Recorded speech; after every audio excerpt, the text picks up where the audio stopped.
IVM.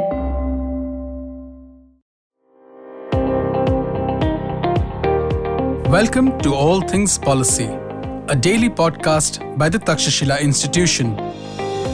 We are a bunch of policy nerds based in Bengaluru, and we like bringing fresh perspectives to Indian affairs and Indian perspectives to global affairs. So grab a cup of coffee, sit back, and join us for today's chat. Hello and welcome to All Things Policy. My name is Rohan Seth and I have a very special episode for you today, dear listener. I have with me Megha Guruprasad, who is an intellectual property rights lawyer. We have recently been sort of thrust into an intellectual property rights conversation without actually being notified of it because we have the COVID vaccines that have come out, and hopefully if you listen to this, you've gotten a shot or are close to getting a shot. But one of the most interesting aspects of this vaccine situation that the world finds itself in is that the companies that develop vaccines do so because they can sort of secure this as their intellectual property and license it off to other people. But of course, I am here rambling on about intellectual property, and we've got Megha with us. So I'll let her take us through the basics of intellectual property in this vaccine scenario. And of course, treat this as a 101 to what's happening today. So welcome to All Things Policy, Megha. Hi, Rohan. Thanks for having me. So could you please tell me a little bit about the role of IPR? I'm going to call it IPR from now on because intellectual property rights is a bit wordy. So tell me why it's important first. Well, see, there's a lot that goes on into the making of a vaccine. There's a lot of different kinds of IP protection involved. We have patents, trade secrets, industrial design, and undisclosed information, which we might refer to as trade secrets. And in this scenario, IPR has become a major issue of contestation because these vaccines aren't available at affordable prices or not at all in a lot of places. So there's various points of debate that have come up with respect to whether IP is acting as a major roadblock to access, to which my answer is that this is a very central conundrum of IP itself, which is to incentivize innovation, whereas also balance it out by granting access to that innovation to society at large. So what we have here is a question of whether IPR is simply a roadblock. I would say that it does foster competition, and it's necessary to we've achieved this development of vaccines in a very short time frame, and we would also require that the patent holders on these vaccines can ensure high quality of production to the if they should decide to grant manufacturing rights to a licensee, so they can control which partners they wish to partner to get involved with.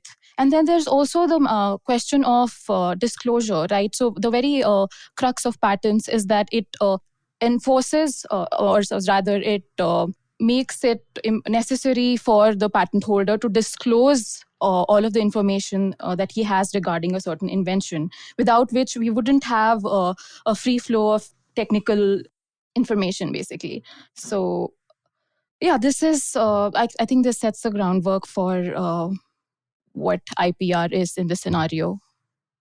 So one of the most common things that I have at least been sort of grappling with, and a lot of people have been asking me this, is that generally IPR seems to be, as you rightly pointed out, a roadblock in the sense that, well, if one company knows how to make a vaccine, then they should just, as an ethical thing, share that information with every other company.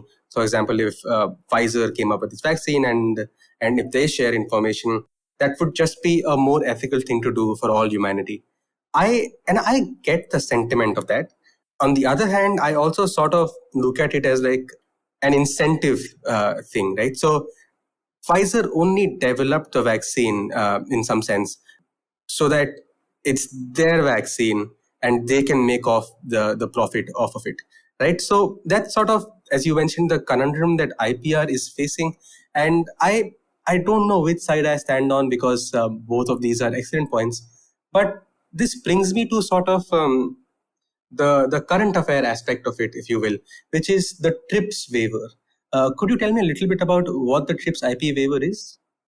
Yes. So to put this in context, around around October last year, 2020, India and South Africa made a proposal at the WTO to relax some of the IP restrictions that the TRIPS imposes. Now, what the TRIPS is it's a legal agreement between all of the members of the WTO to ensure some minimal IPR protection through the legislations of their within their domestic sphere.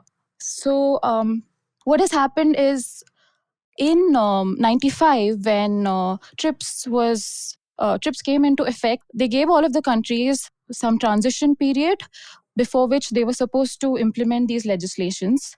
As things stand today, a lot of the least developed countries and the developing countries, there's still a lot of pullback.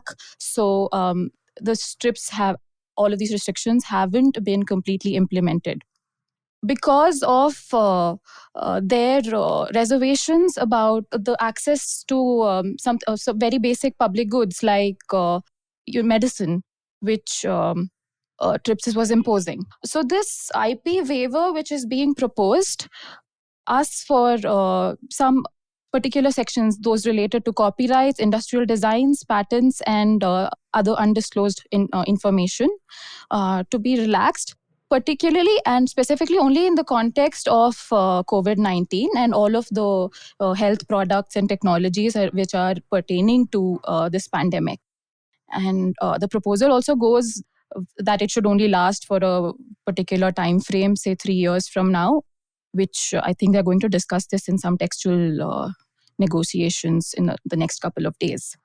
So the goal would be to have prompt and affordable levels of for this vaccine to be made available, and there are other IPRs which also pose barriers to access to this vaccine, which is the challenge to this IP waiver proposal. But we can discuss that further. All right, that's actually extremely interesting, because from the point of view that I can come up with is that India and South Africa, as you said, right? So both of them have said that as far as these vaccines are concerned, IP shouldn't be a roadblock to countries procuring them. That seems like a fairly ethical stance to make, not least because, well, look at the situation that India's in. Right? We need all the help that we can get. But this also brings me to sort of, if you like to say, that the modalities of this waiver, which is that would this apply to all vaccines that are pertinent to COVID, or would it be limited to, let's say, I don't know, the Pfizer and the Oxford AstraZeneca? I'm not sure. And as you said, what is the duration of this waiver? Is it 3 years? Is it after the pandemic is over? Because the spirit of the waiver and the letter of the waiver might differ substantially, I imagine. But of course, everything that I say should be taken with a cup of salt, because I don't know a lot here. But would you say that this applies to all vaccines, and how many countries need to agree to it so that this becomes a thing? Yes. So regarding your first question, no, this is not limited to any particular vaccine as such. In fact, it spans the extent of all technologies or any health products that would help us overcome this pandemic at large. Secondly, regarding the time frame, so in the text-based negotiations, they've come up with 3 years timeline, and after which the General Council is to review if there are any exceptional circumstances that still hold. So none of this has come to fruition as such, but this is just what is being proposed. So there are at present 164 countries that are part of the WTO, and all countries would need to agree to this, and any of the G7 countries could veto it, which is what is happening right now, because there was a lot of pushback from the US and the EU. I think post the Biden administration taking hold, they have expressed some support for this idea, but there's still a lot of reluctance coming from EU and other developing countries, including Japan, I believe. All right. This sort of brings me to, I imagine, a deeper dive into this, because see, this to my mind seems like a useful waiver to have, but at the same time, it okay. So correct me if I'm wrong, but there is a chance that this may also be of no practical benefit, considering that the production of vaccines also requires access to over, I don't know, 100 key components, themselves manufactured across a dozen countries. Right? So not only do we need an IP waiver, but maybe at least equally importantly, manufacturers would need access to various other non-chemical intellectual properties like algorithms, softwares, training materials, without which the vaccine can't be successfully deployed. So does this make sense, or am I getting something wrong here? No, you're absolutely right about this. I would say that the IP waiver is definitely necessary, but far from sufficient in granting access to vaccines, and a speedy one at that, to the developing and least developed countries. Uh, the first of the roadblocks that I can think of is that all of these nations are getting into protectionist measures here, imposing a lot of trade barriers.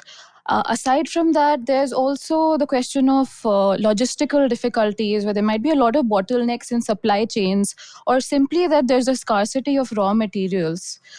Then again, as you said, there are IPR thickets. So it's not just patents, but there's also a lot of components that go into, say, the production of mRNA vaccines. And then there's different suppliers involved, and the manufacturing equipment needs to be in place, even if the potential manufacturers in the developing nations have the license. The equipment needs to fall into place, and that might take time. So the timelines might get extended, and especially given that we are working against a time crunch, we need to make sure that all of this gets operational and optimized very quickly. And another thing is that there's a lot of, again, as you said, complex manufacturing processes, and there's formulae and genetic material involved. All of this is not covered under the scope of what the TRIPS sections protect. So we would also need to make way for having sufficient transfer of technical know-how and generally expertise, and to training the facilities, the manufacturing facilities, which might obtain the license. Which is where the whole question of whether or not this whole thing of IP waiver is just something that's blown out of proportion comes in, because one might argue, and there's a lot of this discussion going on, that we should simply be pushing for voluntary licenses from the patent holders of these vaccines to the generic manufacturers. That would be optimal, but then again, there would be a lot of loopholes there as well. All right. So two questions. Firstly, could you please tell me what an IPR ticket is? Because I'm not really sure I understand that concept well.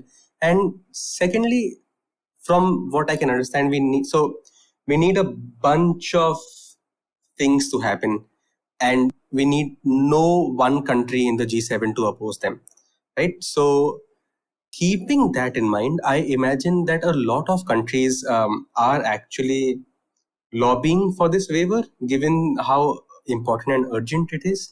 But at the same time, we have a bunch of countries who are likely opposing this. As you mentioned, the United States was one of them. I'm not sure if it continues to be. But what sort of foundation do you think that this is based on? Why would they oppose something as ethical as this? Well, firstly, regarding the IPR tickets, it's a combination of different IP rights that are required in order to reach an end goal or an end product, which could be a combination of patents, copyrights, industrial designs for the key machinery involved. Then there's, of course, the trade secrets and the copyrights that are associated with the software and the algorithms that are run in the background in order to run this machinery. So it's not just one vaccine patent as you would imagine, right? There's a lot of things that contribute to the end product. So that's what I mean. So, like in other fields such as electronics and all of that, we have something called standard essential patents and something called FRAND licensing, that is fair and reasonable terms of licensing. So those kind of mechanisms have evolved in other spaces, but not in the pharma sector. But this is the need of the hour, and we need to come up with parallel measures within pharma as well. And when it comes to what is the rationale behind these developing countries opposing the IP waiver? It's as simple as protecting the interests of their big pharma. That is one. And then secondly, maybe they also want to have control over vaccine production.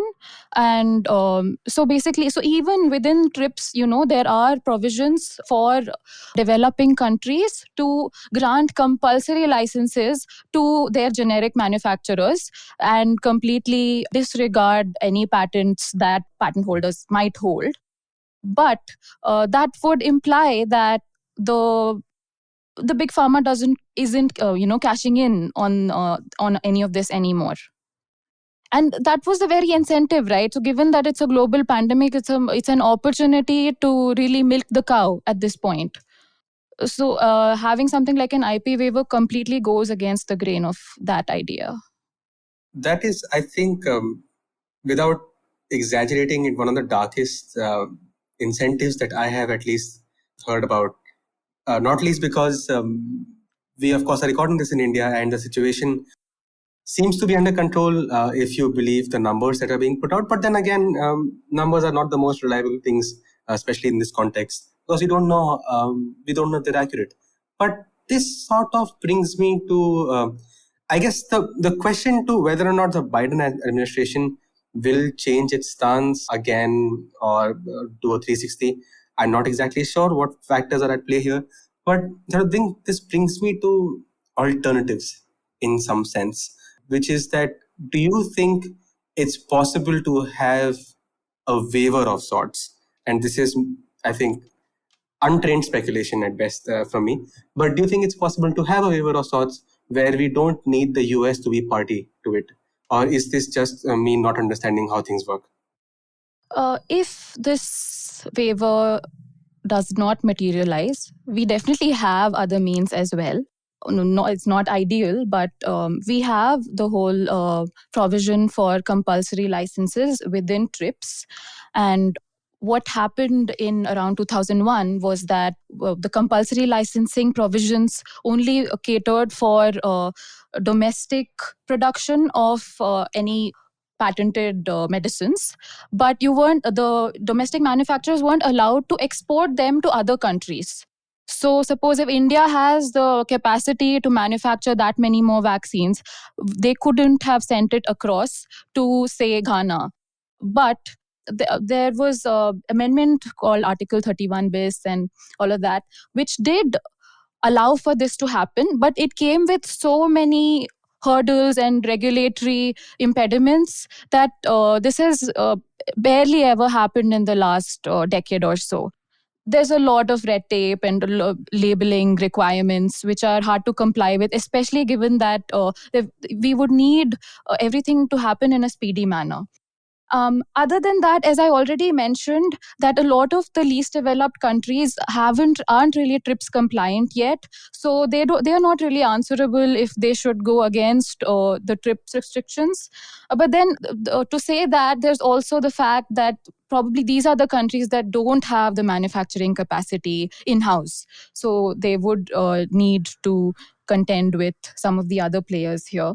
There are some other security exceptions built into the TRIPS where when it comes to what we call emergency in international relations, which I believe COVID-19 is one of those, we could possibly claim protection under that.